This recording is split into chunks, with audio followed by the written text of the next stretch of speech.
Tidak usah gengsi. Angkat tangan yang gengsi. Tidak usah gengsi-gengsi. Ingin usaha itu bisa maju, tidak usah gengsi-gengsi. Tukang pikul pun boleh. Saya tukang pikul, di matanya pikul saya. Sampai anak saya tetap papa jadi tukang pikul, tidak apa-apa. Untuk mendapat sesuatu supaya keberuntungan itu berpihak kepada saya. Kalau saya gaji pak orang lain, tentu saya punya penghasilan berkurang seperti itu. Itulah keberuntungan, itulah risiko untuk mendapatkan keberuntungan. Mesti ada pengorbanan. Pengorbanan yang sekecil-kecilnya mendapatkan keberhasilan, pendapatan yang sebesar-besarnya. Saya minta kepada kita semua, habis itu ada yang bertanya, silakan bertanya saya. Makanya kita santai saja, Pak, bagaimana ini saya pecahkan. Dan kalau tidak saya akan kunjungi usaha Bapak Ibu sekalian. Sekarang saya 2 orang lagi di usaha saya itu, saya punya usaha tas 1 toko, baju, HP, kain, kaos-kaos, sepatu-sepatu seperti itu. Yang kemarin makanya saya bilang kemarin kasih materi mesti ada peningkatan dari tahun ke tahun. Yang kemarin yang saya kasih materi usahanya begitu mesti ada peningkatan. Cuma angkat tangan sih yang kemarin itu sudah ada peningkatan usahanya. Saya mau kasih hadiah. Kira-kira peningkatan apa? Nah, kemarin kita ada usaha mebel atau usaha di pinggir posisi di pantai pariwisata itu, ada usaha layar tancap, apa itu layar? Ski. Ada peningkatan itu yang kemarin kalau 1 tahun lalu saya pendapatan 1 juta contoh, sekarang sudah 2 juta, 3 saya sudah beli ini. Saya kasih hadiah betul. Yang kemarin 1 tahun yang lalu kasih materi di sini atau di mana? Nah, ya, kira-kira apa yang sudah dibeli dari kemarin pelaku usaha? Kedua, Pak. Kalau untuk peningkatan saya itu untuk Maitua. Dulu Maitua saya itu bikin kue cuma jual di rumah. Cuma sekarang semua adanya pencapaian yang lain, Maitua kurang mengikuti online. Jadi setiap aku tetap taruh di rumah. Waktu habis baiknya langsung angkat. Ada yang 20, itu katanya Pak Bagas. Habis kios kecil itu hasil kue itu Pak. Tapi yang saya syukur itu kuenya sudah tidak ada, tapi ya jadi busuk. Itu nanti pesan baru baking. 1 hari sampai 200 biji Pak pesan. Jadi sudah tidak ada pusing baking kue jadi kirim tidak ada. Itu peningkatannya Pak. Maksud saya peningkatan usaha dari sekian bapaknya 1 juta sudah melampaui dari 1 tahun ini sudah 2 juta. Ada peningkatan omset. Nah, itu peningkatan sudah Pak. Sudah ada. Mungkin nanti sebentar kita akan ini. Jadi mungkin nanti sebentar kita berikan kesempatan kita lanjut dulu materi. Terima kasih.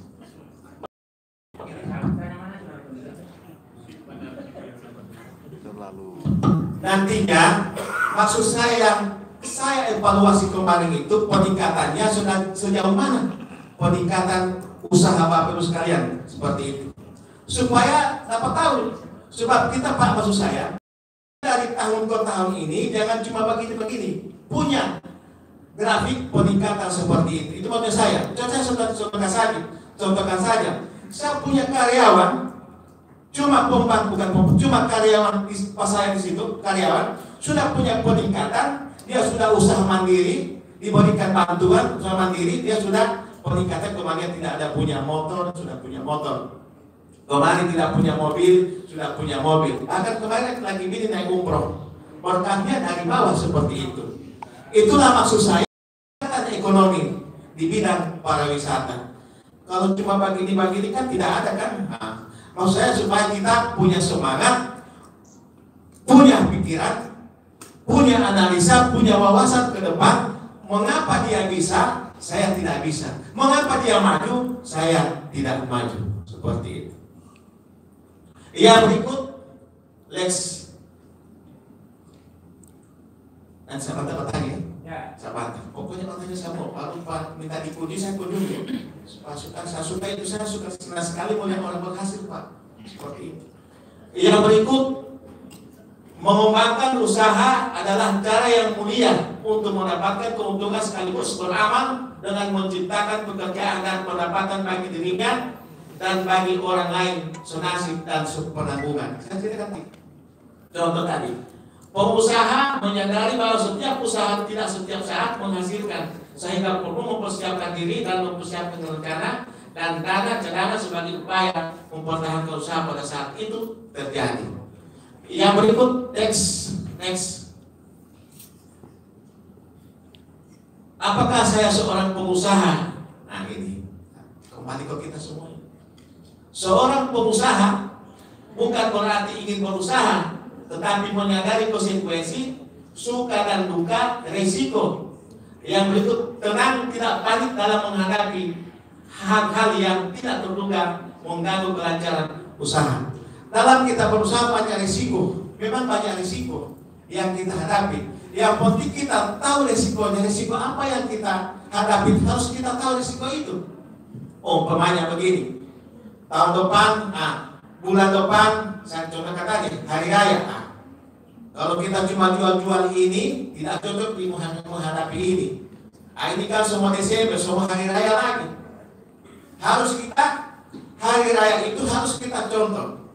Kita harus jual baju, jual koko, seperti itu. Kita bisa membaca, bisa menghayal untuk 1 bulan, 2 bulan yang ke depan, atau apa yang terjadi pada yang akan datang. Contoh bulan Desember.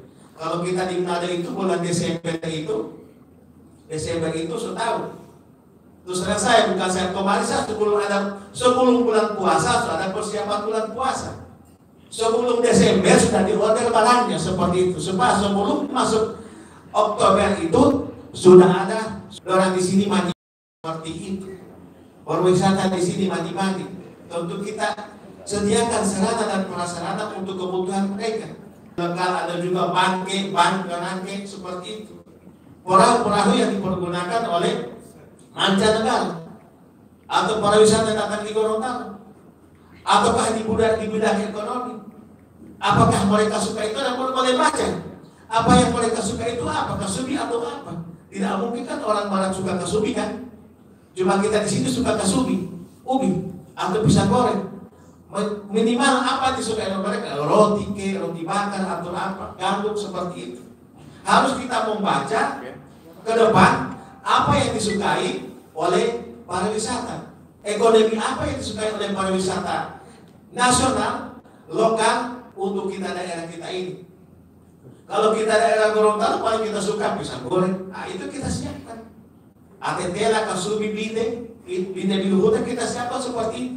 Sesuai dengan keinginan para penata yang ada di pariwisata di pantai yang kita kelola sekarang seperti itu. Kita baca seperti itu. Apa disukai? Kira-kira kerajinan apa yang disukai oleh mereka? Tas-tas apa? Tas dari anyaman dari rotan atau dari rumput apa itu ya? Tiohu atau bukan apa? Gonggong seperti itu. Tas-tas apa? Kalau saya tanya ini kan sudah berangkat dari dulu kan itu, berarti sudah ada peningkatan. Yang kemarin cuma tas-tas seperti biasa, sekarang sudah tas-tas interlokal seperti itu. Untuk khusus ekonomi pelaku-pelaku usaha saya harapkan supaya mereka itu bisa dibimbing, bisa dimotivasi bagaimana usaha mereka itu bisa meningkat seperti itu. Yang berikut terus apa? Karakteristik wirausaha. Nah ini. Sebagai wirausaha harus mencari perubahan, berusaha mengikuti dan melakukan penyesuaian, dan perubahan itu serta memanfaatkan sebagai peluang. Contoh saya, betul itu. Saya sudah alami semua ini Bapak Ibu sekalian. Dulu saya memilih pisang satu bimbing ini satu ngege. Saya pilih, baru saya kupas sampai duluan, bikin sabung, bikin pisang goreng, apa di warung-warung seperti itu. Beli milu sekarang jagung, Saya tumbuh jadi kokore, kami habis dan cukur kelapa sama iwan seperti itu. Setelah sorenya saya ambil uang-uangnya, saya berpikir kita di warung lagi, peningkatan lagi, tidak lama lagi jadi kios seperti itu, tidak lama lagi peningkatan jadi toko seperti itu, dan sudah tahu ada peningkatan buka mall seperti itu. Jadi kalau Bapak Ibu dan baru kalau Bapak masuk di MCC lantai 1, 2, dan 3 seperti itu. Sekarang satu kontainer, sementara menuju di ketiga di Manado satu kontainer seperti itu. Yang dulunya usahanya dari kecil-kecilnya itu Pak. Yang penting kita tidak malu, berani menanggung risiko, kerja keras, dan jangan lupa beramal tadi. Jangan lupa menyembah kepada Allah Subhanahu wa Ta'ala. Minta kepada Allah, minta rezeki yang halal, rezeki yang tidak punya putus-putus. Usaha dimudahkan. La ilaha illa anta subhanaka ini kuntu minaz zalimin, seperti itu. Yang penting niat kita yang baik sebagai pelaku usaha, insya Allah usaha kecil bisa kita bergabung di tingkat mall seperti itu. Ya, sepertinya Pak makin seru ini. Jadi bagaimana kalau kita pending dulu sebentar sambil kita berikan kesempatan dulu pada Ibu Kadis. Ya. Karena nanti sebentar lagi ada sesi pertanyaannya, mungkin biar lebih hangat, lebih seru lagi. Jadi kami mohon maaf kita pending dulu, insya Allah sudah ada Ibu Kadis, kita buka ada arah dari Ibu Kadis dan kita tanya jawab ya. Sebab Kadis sebentar lagi kami sama-sama akan ke Rapi. Baik. Kedua, silakan. Bapak Ibu yang kami hormati, kami tadi sebelum sudah disampaikan juga oleh Pak Kabid bahwa Ibu Kadis menyesuaikan acara pada pagi hari ini. Baik, untuk itu kami mengundang Ibu Kadis untuk memberikan sambutan, arahan, dan sekaligus membuka kegiatan pada pagi hari ini. Kami persilakan.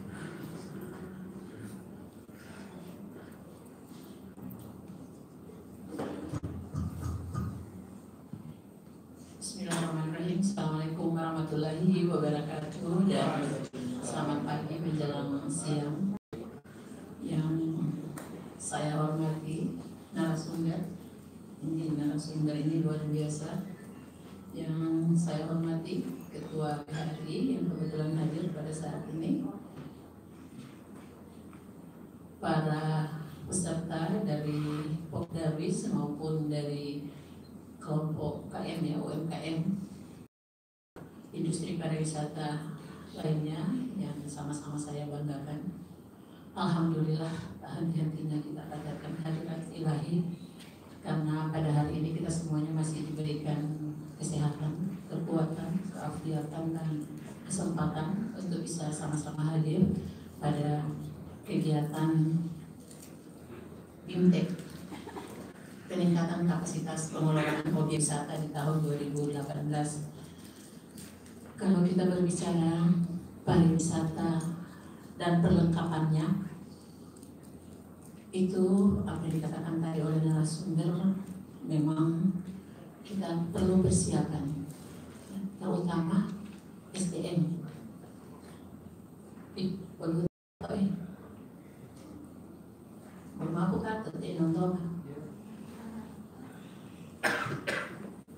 Kalau kita berbicara pariwisata, Gorontalo punya potensi pariwisata, objek wisata yang tidak kalah dengan provinsi-provinsi yang lain.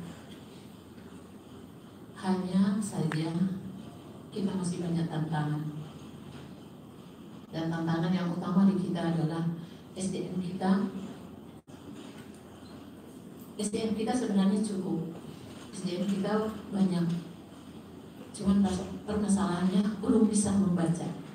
Bukan membaca buku begini ya, tapi membaca peluang, membaca kesempatan. Sekarang di depan kita terbuka peluang yang cukup besar sekali untuk bisa bagaimana kita mengembangkan usaha di bidang pariwisata, ya. Karena pariwisata itu punya multiplier efek yang cukup besar. Satu wisatawan bisa menarik 12 tenaga kerja. Satu wisatawan bisa membelanjakan uangnya minimal 1 juta rupiah per hari, minimal. Kemana saja belanjanya uang yang 1 juta minimal itu? Dia butuh transport, dia butuh makan, dia butuh penginapan, dia butuh oleh-oleh, dia butuh pemandu. Ya. Banyak yang dibutuhkan oleh satu wisatawan. Nah, ini yang perlu kita lihat. Peluang-peluang ini yang perlu kita baca.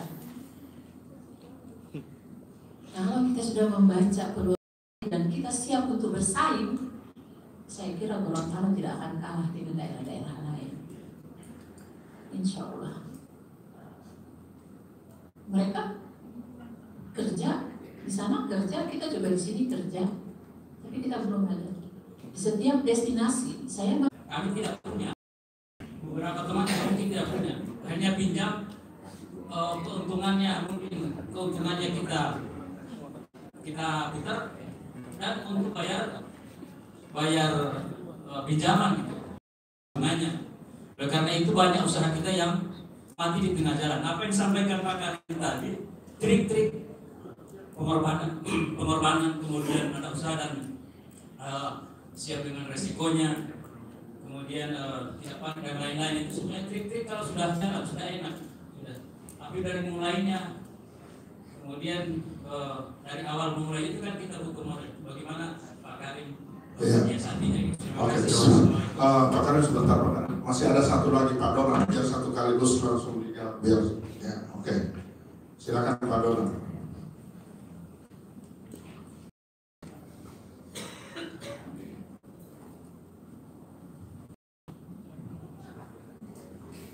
Assalamualaikum warahmatullahi wabarakatuh. Saya Donald, saya penyelam. Jadi mengenai peningkatan kapasitas pengelolaan objek wisata di Gorontalo ini sebenarnya tadi saya lihat berbicara selalu anggaran. Jadi kalau tidak ada anggaran, seakan-akan ini tidak bisa maju ya objek wisatanya. Di daerah-daerah lain dibentuk desa wisata. Desa wisata itu ada programisnya. Ya. Jadi bagaimana membentuk desa wisata itu? Kita cari tahu dulu potensi yang ada di desa itu. Contohnya begini. Saya ambil contoh di Gorut. Ya, saya ambil contoh di Gorut. Di Gorut itu ada Pulau Saronde. Pulau Saronde itu sudah jadi destinasi, bahkan Mas Tourism ya. Jadi otomatis sudah ada pulau-pulau di dekat Pulau Saronde itu seperti Pulau Ponelo. Kita cari tahu apa yang ada di Pulau Ponelo itu. Kalau saya dengar di Pulau Ponelo itu ada budidaya rumput laut. Budidaya rumput laut ini banyak sekali manfaatnya. Jadi dari bahan mentah dia bisa diolah dana desa. Kemarin di Olele mereka membangun jalan itu menggunakan dana desa lagi, itu luar biasa. Mereka bisa mandiri, tidak mengharapkan APBD atau yang lain-lain. Kemudian mereka menciptakan bisnis itu. Nah, kalau sudah ada bisnis di tempat lokasi itu, mereka diuntungkan, dapat pendapatan dari situ, dan mereka menjaga itu. Ya. Kemudian, kalau saya lihat, ini objek-objek wisata yang ada di Gorontalo, banyak sekali wisata bahari. Ya. Banyak sekali